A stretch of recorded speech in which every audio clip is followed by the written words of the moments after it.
Yeah,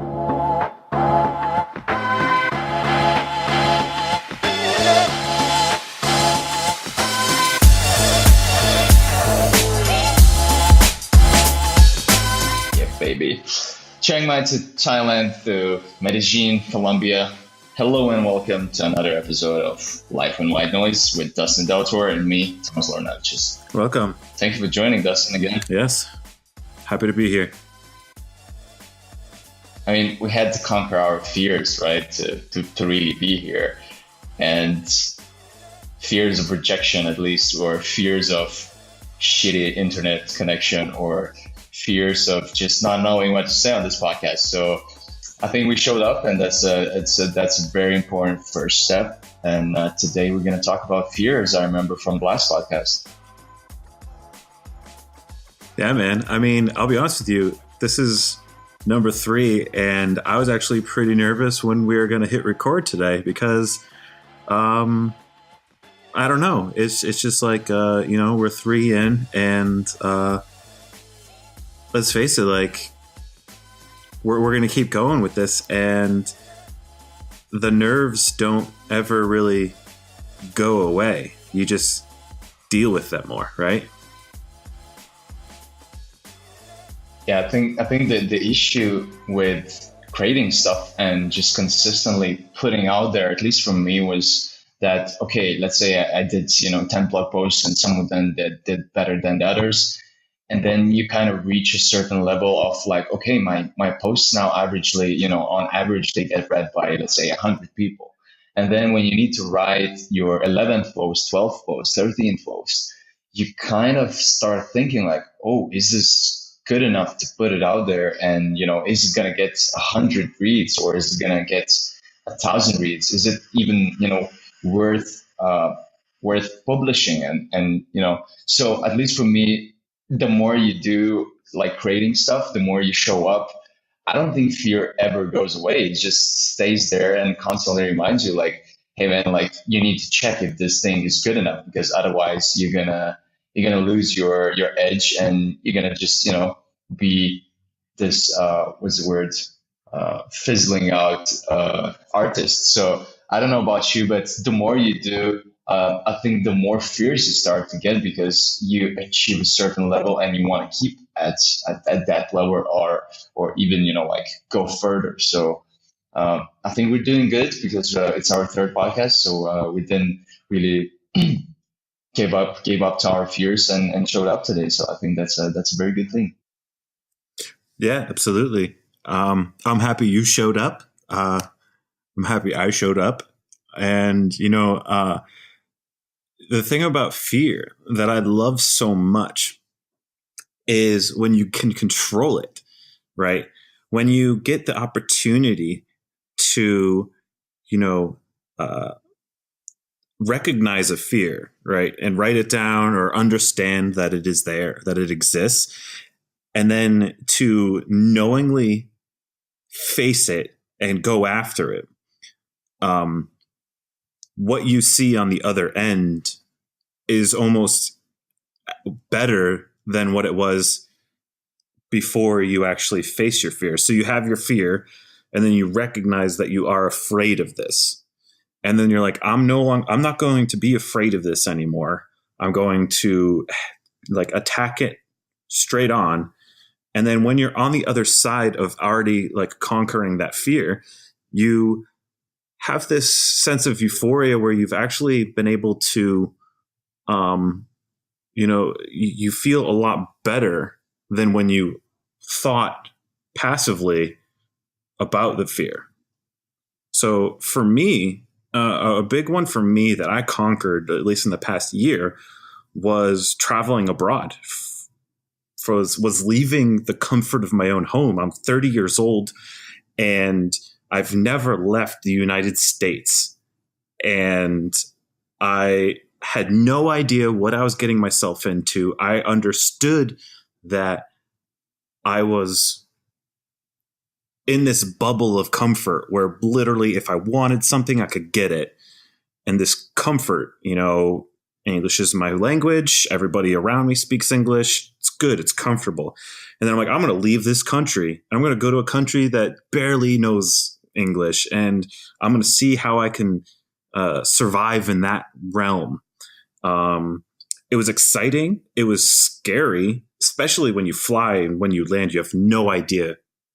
You just get off the plane. You're like, shit, what now? And then dealing with that step by step, you start learning a lot about yourself and what you're actually capable of doing. So I had all these fears built up, almost like a book full of fears. And then I just one at a time turned a page, conquered that fear. And now looking back, I realized, like, why did I ever actually have that fear? You know? Right. I see what you mean. I still remember my first trip abroad. Well, going to Latvia, which is just, like an hour away on a bus, didn't really feel that scary because I was with a group of Lithuanians. But the first time I did international flight to Spain and I was alone, I remember the feeling when you land in a new country and you kind of have a plan what you have to do. You need to get out of the airport to the town, and then I was meeting my friends there, but I landed there and I'm like, I never been in a foreign airport ever in my life, and there's these people, stressed about their lives or their flights or whatever, just running around, and everyone is not really, present and content. And then I'm like, there's no one waiting for me. Like my friends, they're not here. I think like I kind of messed up with time zones and I provided them the wrong arrival time. And I'm just there standing and I'm like, okay, what am I going to do right now? So I just walked around for a bit, here and there. And then, well, luckily I saw my friends and they picked me up and they brought me to the town. But the fear was real. The fear was, I could feel it, with the whole body. I think there's kind of different types of fears where some fear is really just logic fear, where like you're standing at the edge of a huge tall building and like, well, this is logic. Obviously, like if you fall down, you're gonna die. But there are some other fears that have no kind of direct effect on your survival or your health or whatever your life. So just standing in the airport there and being lost doesn't really affect your survival. You're not gonna die. No one's gonna kill you. You're not gonna die of a certain disease or whatever. You're just standing there. You just don't know what to do next. But sometimes our brain, or most of the time, our brain doesn't really distinguish the difference between real threats and imaginary threats. And I think there was one of these famous Stoic philosophers who said that we suffer in our imaginations way more than we suffer in real life. So I think most of the fears are imaginary. They never ever realize or happen. So so when I did my meditation retreat in Thailand, the monk would constantly remind us that what we're doing here is we're trying to drag our attention, full attention to the present moment, because we have this anxiety of the things that happened already. So 50%, we're worried about the things that we said, we did, we didn't do.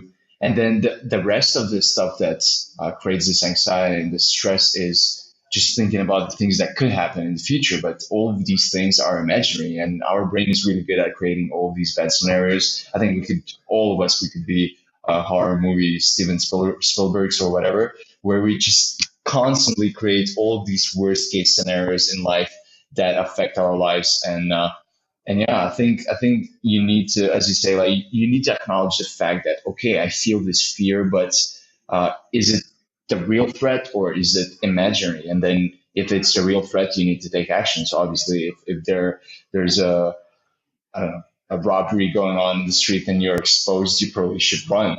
But if you're just walking down the street and you don't see anything happening and you just imagine that, oh, what a horrible experience it would be if someone robbed me, and then you start, your heart rate starts racing, you get sweaty palms and so on, and then you need to acknowledge that's just imaginary fear, where you can come up with all these crazy scenarios in your head. So how do you bring that attention when you travel, and how do you tackle these real slash real and imaginary fears?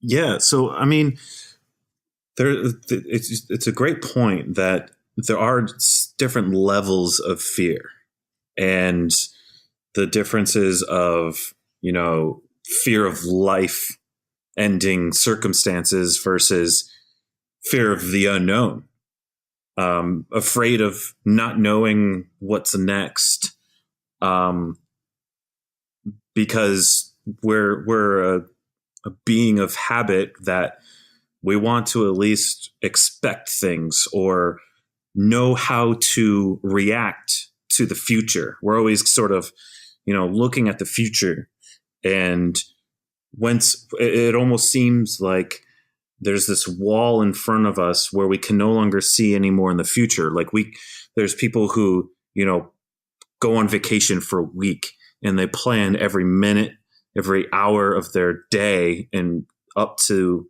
the second they land to the second they fly back home. And they have it all planned out because their fear is that unknown, the unknowingness of what will happen when they get to that destination and they don't experience everything they desire, or the fear of just not being in control anymore, where once you're out of control, because you can't handle the situation, you just kind of have to glide with the situation and just deal with what hits you. It's a very, daunting experience. It's a point in your life where, I mean, I'm just literally thinking about being out of control, and it's like causing a sense of anxiety. And I think that's, in the main sense, like a derivative of these like inconsequential fears. And what do we do next to sort of either, depending on how you want to claim it, whether you conquer the fear, whether you live with the fear side by side, or whether you just completely ignore the fear, where you're like, yeah, that's a fear. Whatever, I'm afraid of that, but whatever. There's definitely different ways that you can approach how you deal with these fears of the unknown, or the fears of losing control over the situation that is your own life. And I actually really admire, extreme sports players who literally like stare like death in the face and they just laugh at it, where they just let go and just deal, with not only just deal with it, but with the confidence that they can, not knowing completely what is going to happen, but having the confidence that you will succeed is like one step closer to dealing with the fear or conquering that fear. And so I always kind of feel like it's sort of like a surfer riding a wave, where you get on that wave and that wave takes control over you. Now you can like pivot left, right, and do some maneuvers or whatever, but that wave's going in one direction and you're going with it. And so as a surfer, you choose to go with it, and then you ride it, and then you make the decisions while you're on the wave. Instead of sitting on the beach looking at the waves being like, oh man, I'm going to get on that, and I'm going to do this, and I'm going to do that, and I'm going to do this, and I'm going to do that. And then you get out there and you do none of it. And instead just go out into the water, get on the wave, and maybe the wave is crap and you do nothing. Then you just turn around, paddle back, get on another one. And so I admire that, in the fact that that's sort of a way to, deal with the fear.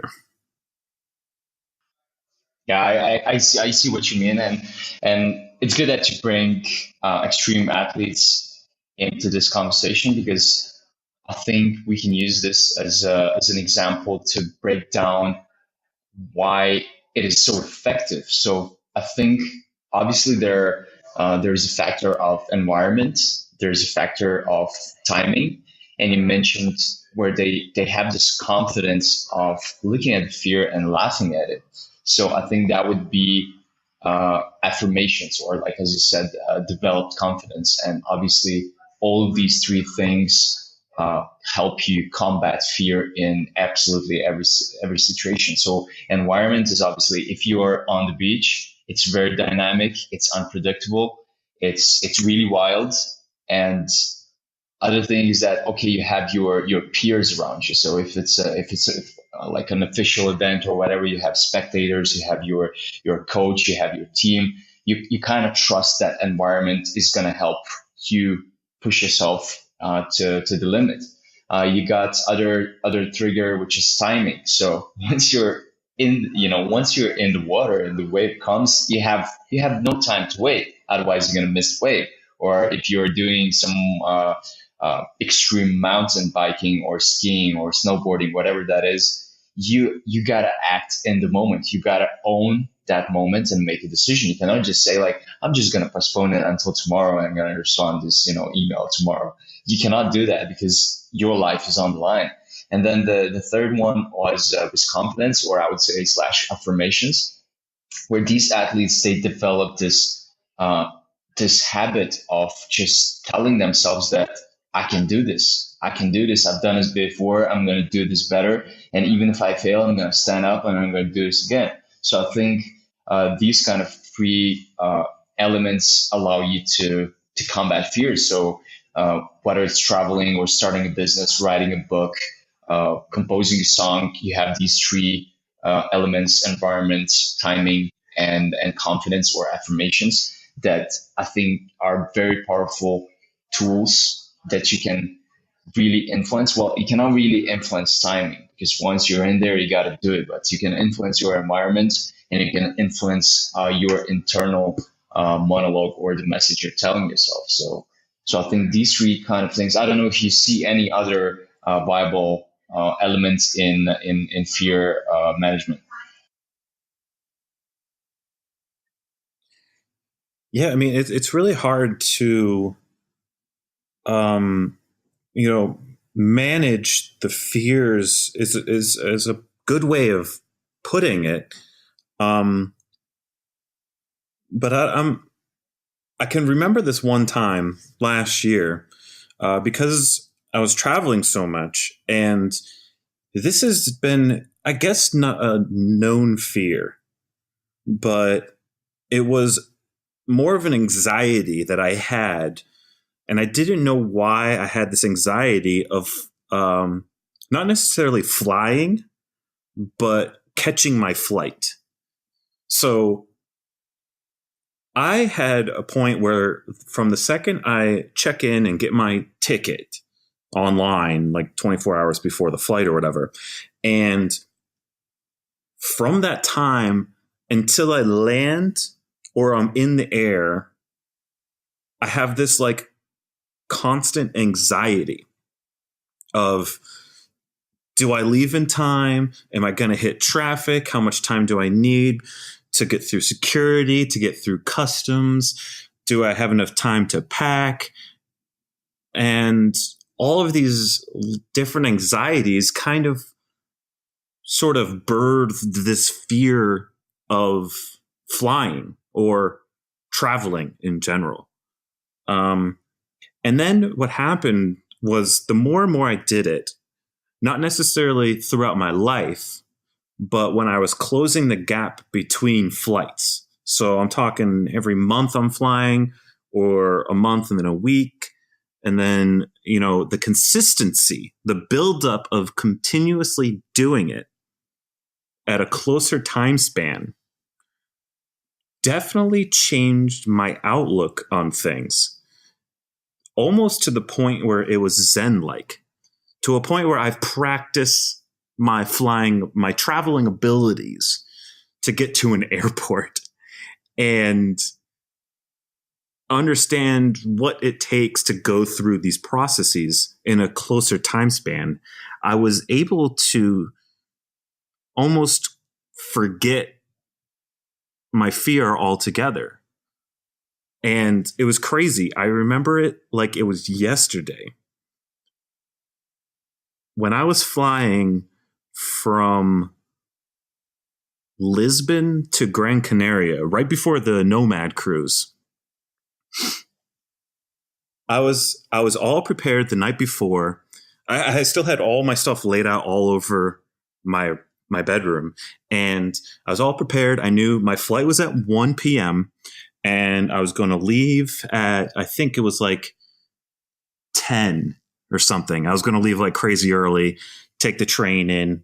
You know, it's a quick ride, whatever. I was ready for that. And then I woke up at like 8:30 in the morning to a text message. And I don't really get these often. It was a text message to say, your flight is on time. It'll leave at 10 a.m. And I was like, oh shit. Like I just lost it. Like 10, that's in 2.5 hours. I haven't even packed yet. Like, what the hell? Like, I had this like immediate like panic, and then it just like stopped. And it's like, you know what? You've been doing this a bit. You know how long it takes to pack this bag. You know how long it takes to get to that airport. And, you know, if you miss the plane, you miss the plane. You just get another one and just deal with that, you know. And we'll deal with that when we get there. And so I packed calmly. I even like took a shower and brushed my teeth. I even like got ready like the day was starting. And I calmly packed and I calmly got everything ready. I even said bye to my roommates and I was like, all right, I'm out. And then I walked to the train and everything was super calm, as though I've done this like every day. And everything worked out better than I anticipated, which was incredible. I get into the airport, I get through security, and I'm the first person at my gate. So there's this point where I'm sitting there. I had this like flash of panic for no reason. And then I get there and I'm the first person at the gate waiting for the plane. And it's like, why did I ever, you know, fear this? I was calm. I was collective. Everything just went smoothly, you know, knock on wood. It went very well. But still, it was this point where, and what I'm getting at is the consistency in short periods of time is what made me calmly recognize what I was doing and just to sort of ride the wave at that point. And I think you could take that into any realm of not life-threatening fears and conquer them consistently, whether it's weekly, daily, hourly, until it's no longer a fear, but just another thing that you do. And then it just becomes second nature and you're calm and you're just living it. I think that when you have a fear and it goes, you do it once, you conquer it once, and then you wait like a year and you do it again, you're still going to be afraid. It's not until you continuously and consistently deal with it that you start, you know, getting comfortable. I think I can highly relate to that story that you just shared, because when I was in Thailand, in Bangkok, I remember I was also like waiting for the flight, and I've done it many, many times. I've been in Bangkok many times. And this time I'm just leaving, you know, like where my Airbnb, my flight is at around 10, and it takes around 30, 40 minutes with taxi to go to the airport. So I leave my Airbnb and I realize, oh, it's 8 a.m. and it's a rush hour and people are going to school, people are going to work. So I go and try grab Uber. It just says, you know, like it's 16 minutes away. I'm like, well, I cannot really wait for 16 minutes. I need to grab something right now. I tried to go on the street and hail a cab, but they have like 5 or 6 lanes or whatever in Bangkok, and and all of these lanes are full of people. All the taxis are full, and suddenly I start to feel that anxiety, that fear, like, oh, I might not make it. And I missed a couple of flights in my life. It doesn't really feel good. Probably that's why you have this kind of anxiety. And and then I'm like, okay, what are the alternatives? So right in the moment, I kind of assess the situation, and I see, okay, I have public transport, which is the train. I can take the train, go outside of this busy area, and grab another Uber or taxi, and go straight to the airport. All right, so I feel like this sounds kind of good idea. I can try that because all the taxis, all the Ubers are really busy in this area. And then I see one of these, motorbike taxis, and I'm like, oh, maybe they can take me out of the town or out of that part of the town, and then I can catch a taxi to the airport. And then I tried to catch one of these motorbike taxis. Most of them, they have a passenger already. Some of them, they stop and they say, no, no, no, we cannot take you to the airport or like somewhere far, outside of the town. And then, okay, the last viable option is to go back to the train. So I go to the train. So I go to the train, and I need to wait for 5 minutes for the next one. And then, the clock is ticking, and all these worst case scenarios are just running in my head. I'm like, well, I always travel with just like carry-on luggage, so at least I don't need to be really early in the airport to check in my luggage. So I'm waiting for this train, and then the train arrives, and I'm like, yeah, that's kind of solving my problem. And it's gonna take me to that station, and then from that station, I'm just gonna grab taxi. The train arrives, and it's full of people. Maybe 3 people from that station could get into the train. And I'm like, whew, that's getting intense. So the next train is 5 minutes later, and then the next train comes, and it's again full, completely full train in that station. Probably again like 3 to 5 people get in, and then I start to get really stressed, really start to sweat, and I feel like, well, probably the train is not the best idea. I'll just go back to the street, try to catch a taxi. It doesn't matter, like if it's going to take 15 to 20 minutes to just get out of this area of the busy town, and then it's going to be another 30 minutes to the airport. I'm still going to have 1 hour to 50 minutes to catch a flight. All right, so I'm gonna wait. I'm gonna wait on the street, on the sidewalk. So I go down, I wait for the taxi, and then 5 to 10 minutes, I catch one.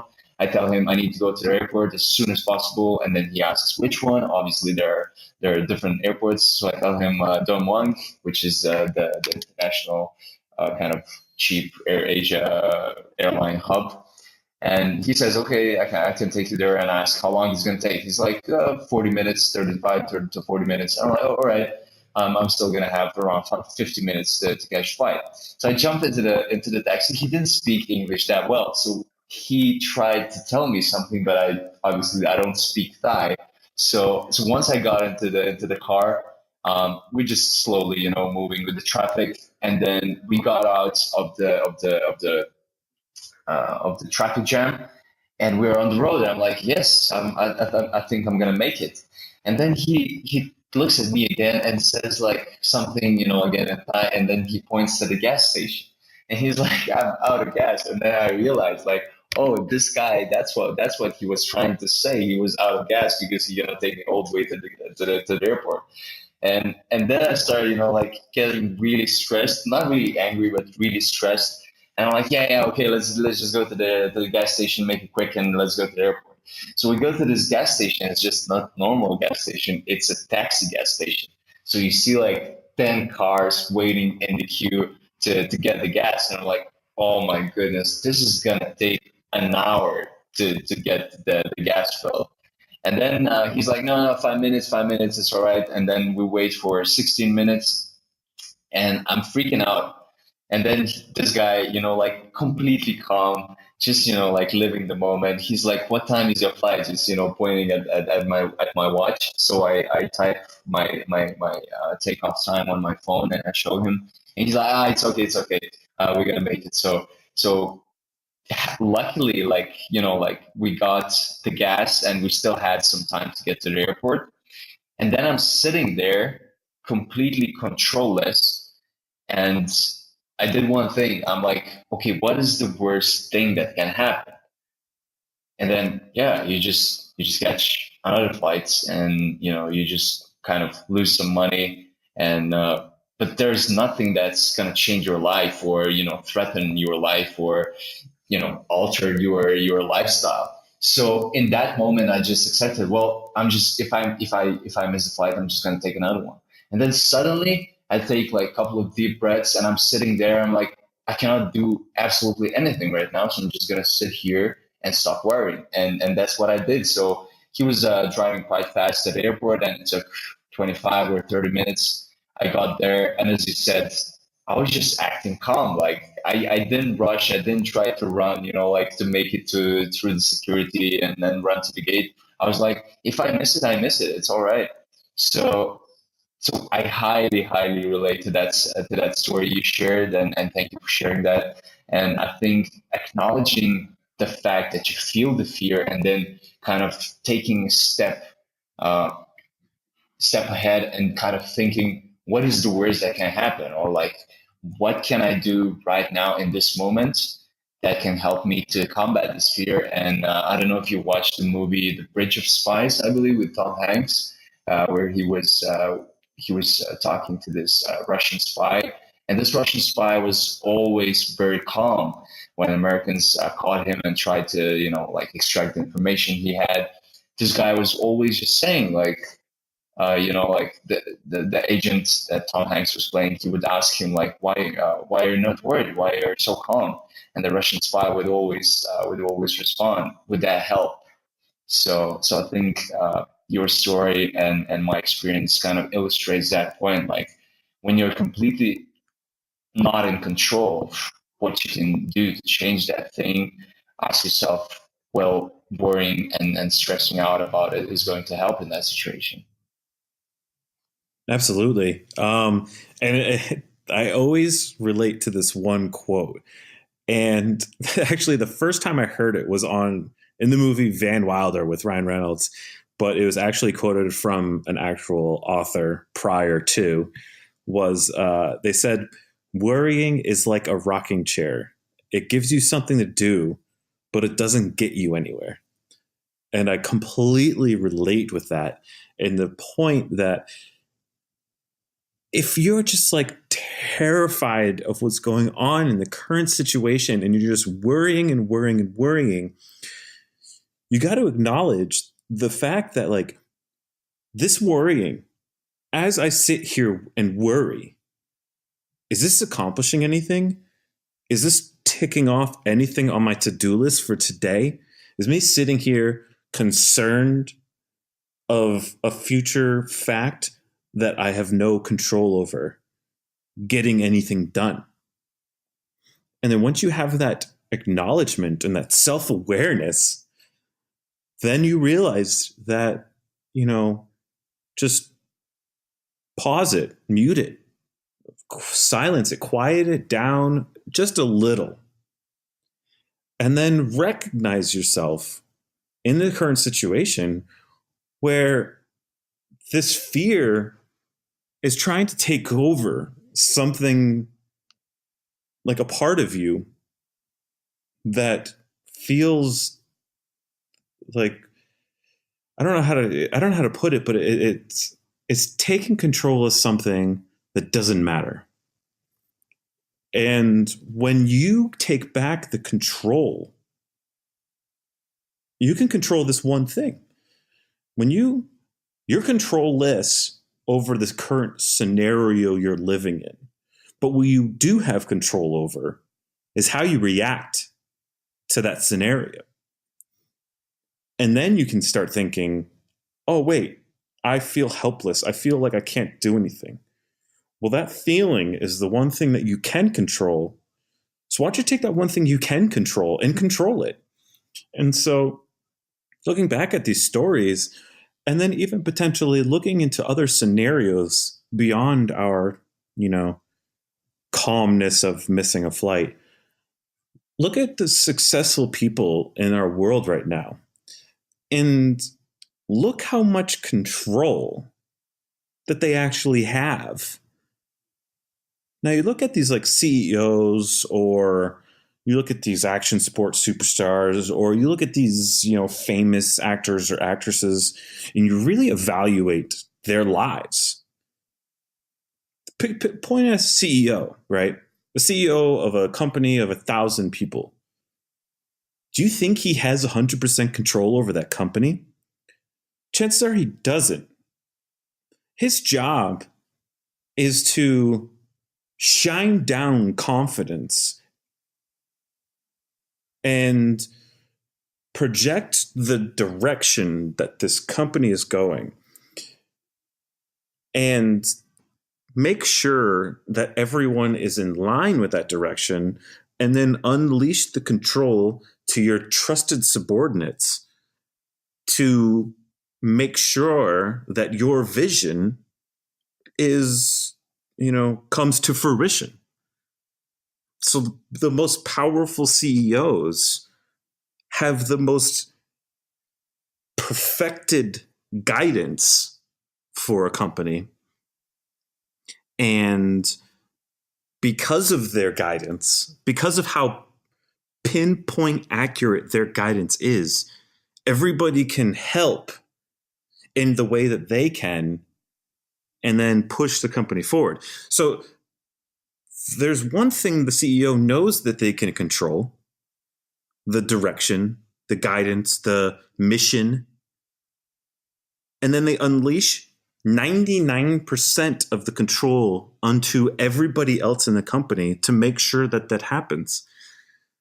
And so then you look back at yourself in your life and you start realizing, well, why do I have to control everything in my life? All I have to do is know that my life is going in one direction, and that it's the direction that I want it to go in. And then it will go that direction. Yeah, so that's a good point with CEOs and just generally, like huge organizations and businesses, because in order to really work, like these people, in order for them to work together and reach shared goals, they need to share certain values. They need to trust each other, and trust is probably opposite of fear. Like you kind of trust that things will go as you plan. People will act as you kind of agreed upon a certain plan or whatever. And all the founders, all the CEOs, they had to start somewhere, and they had to start small, and they had to be bold and say, well, I'm tired of all of this. I'm going to do this my way. And when it comes to independent work, people are fearful of doing their own thing, because every single case is absolutely unique. You can obviously go and read a book, you can watch a course, you can talk with a friend or other person who is doing what you're trying to do, but essentially you'll have to find your own way. You'll have to find your own unique path. Otherwise, you'll always feel like you're just replicating someone else's life or lifestyle. And I think biggest fears come when you decide to just show your real interests, to just express your real beliefs, to express yourself in your work, whether it's written, text, audio, video, products, businesses, anything, business or art, anything that is, you have this fear. And in independent work, you must combat that fear. Otherwise, you're just going to be a follower forever. And I don't say that everyone has to be a leader, and lead a company, be CEO, president of the country, but everyone must be a leader in their own lifestyle. They must lead with courage. They must lead with clear vision, and they must believe in something. Otherwise, they're gonna be questioning absolutely everything, and the moment they hit the wall, they're gonna start fearing that everyone is gonna find out that they don't know what they're doing. Everyone is gonna talk about them badly, and so on and so on, and all these imaginary fears that we were talking about. So, how do you think people who want to start doing independent work can combat these fears of rejection, of being not accepted, or of being just, being innovative and being the first at doing something? That's a good question. And I really love how you mentioned sort of like, in an essence, trust being the opposite of fear, or even having faith in the sense. When it comes to conquering fear of doing something different, doing something new, going off on your own, the scariest part, and where most fear, I believe, lives, is in the idea that not many not many people know what they're getting themselves into. And so it brings it back to that fear of the unknown. And not only that, but for example, you go into a field where you're very passionate about, but you're not good at it. So a big example, that most people bring up is creativity. So whether it's creative writing or drawing or illustrations, and being like, I love drawings, I love artwork, or I love creativity, but I'm just not good at it. So why would I go into that? But it's actually the people who ignore that step and go after it, disregarding what everybody in the world thinks of you. And then you just once again get back into yourself. So it's really, going back to our previous episodes, it's all about your self-awareness and understanding, like, listen, figure out you. And then you'd be amazed how many people out there. There's over 7 billion people on this planet. How many people out there potentially have the same idea as you, but not only the same idea, but the same passion that you have, which means that there is some sort of followers out there, a tribe, if you will, that will always be behind you no matter what you do. But if you don't do it, no one can see it, and no one can follow it, and no one can get excited. And it's when other people get excited that you get excited. But you're also going to have a lot of people out there that maybe, push you down or disregard all of your thoughts or feelings or anything like that. But you just ignore them. They're white noise at this point. And you just go after it, knowing full well that there's a million things out there that you have no idea is going to happen. And you don't know whether you will succeed or not. But that leap of faith, that trust, and that ability to constantly attack that fear daily, hourly, that you will only progress and you will only get better. They say practice makes perfect. I think practice just makes it closer to a goal. And in that sense of the word, if it is fear that is preventing you from doing anything, the first step is to acknowledge it. The second step is to actually face it.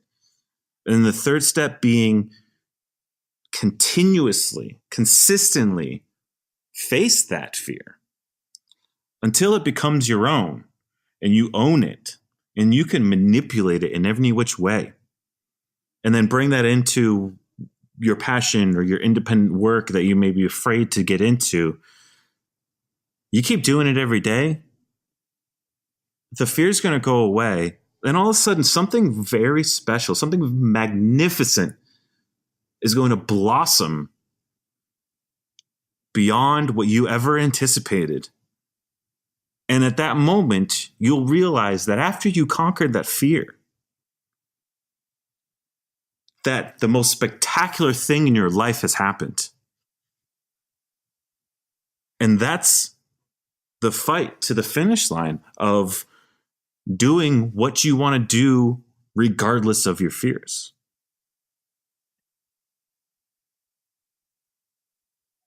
Right on, man.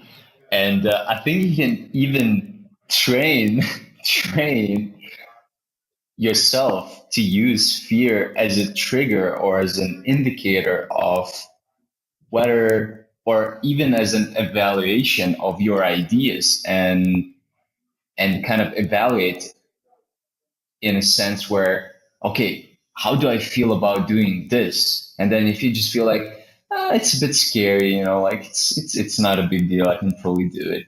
And then you can come up with the list of ideas, and then you see like, oh, this fear, or let's say, like, uh, topics for this podcast. Let's say we don't want to talk about self-awareness because we're not really experts, we know nothing about it, and we don't really want to give anyone like emotional or physical, whatever, health advice, or brainwash people and so on. And then we're like, oh, that's kind of scary. And then you're telling yourself like, well, this is scary, we must do it, we must actually approach it, we must talk about it. And I think when it comes to creativity, comes to independent work and creating art, business, whatever that is, you can train yourself to notice that fear and see how big the fear is. Because I think the bigger fear is, the more chances that you actually need to let it out. You need to face it, as you say. You need to acknowledge it, and then with the process, you don't probably ever become perfect. You just become better, constantly better, better. So I think you can train yourself and notice, okay, I'm scared of this thing, and I'm definitely going to do it. So I remember when I was traveling in Thailand and here in Jamaica, just around the Caribbean, they have these cliff diving, cliff jumping places where you can just, you can choose one of the cliffs and you can jump down. And I'm terrified of heights. And the moment I saw it, I'm like, wow, I'm feeling so scared. I need to do it. I got so excited about just jumping from the top. And I remember when I went there, I just gave myself like 3 seconds. I don't give a shit of what's gonna happen. I'm gonna do it. So I just stepped on the cliff, and I'm like, 1, 2, 3, I'm going down. So it felt amazing. And the second time was absolutely no different. It was still very scary, but I still did it. And after that, I'm like, I'm done. I accomplished what I wanted. But I think when it comes to life, to lifestyle and lifestyle design, and just creating your own independent work, and trying to focus, on what matters in your life, you gotta acknowledge that there's no other way but facing fears and living with them, and maybe even employing them and using them as evaluation of your ideas, of your work, of your relationships. And that could be powerful. At least it works for me, for my creative work. And I think that could work for you. Absolutely. I completely agree. All right, man. Was amazing to chat about this very interesting, timeless topic. And I want to just spit out a couple of ideas that I had during this podcast. I think one of the things is to really surround yourself with people who are already doing it, who are facing their fears, who are succeeding with managing their fears. And this podcast is partly inspired by fear, because I felt like, it would be so much harder to do it on your own because you have all these doubts. But once you have an accountability buddy, whether it's for the gym, for a business, most of the businesses that succeed, they have co-founders. And this podcast has co-hosts, and it's for a reason. I think it's to just encourage each other, to trust that the other person is going to help you with the conversation flow, with the direction management, with the overall conversation and storytelling. So thank you so much for being on the podcast today.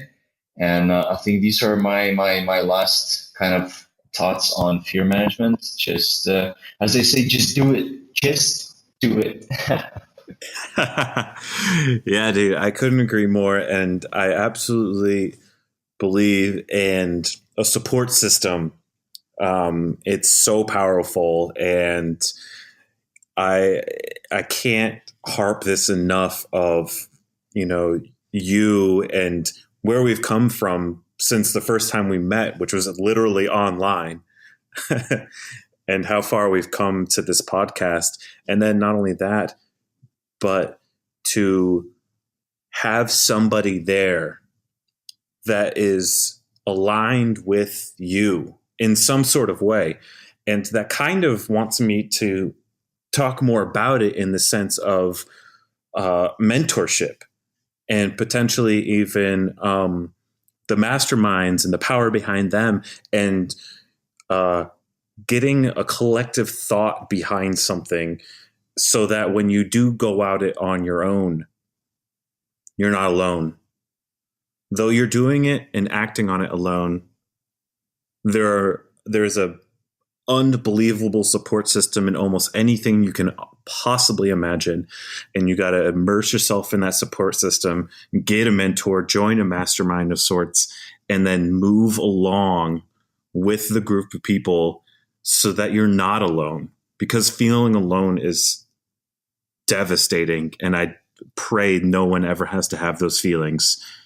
And I really love to talk more about that in our next episode.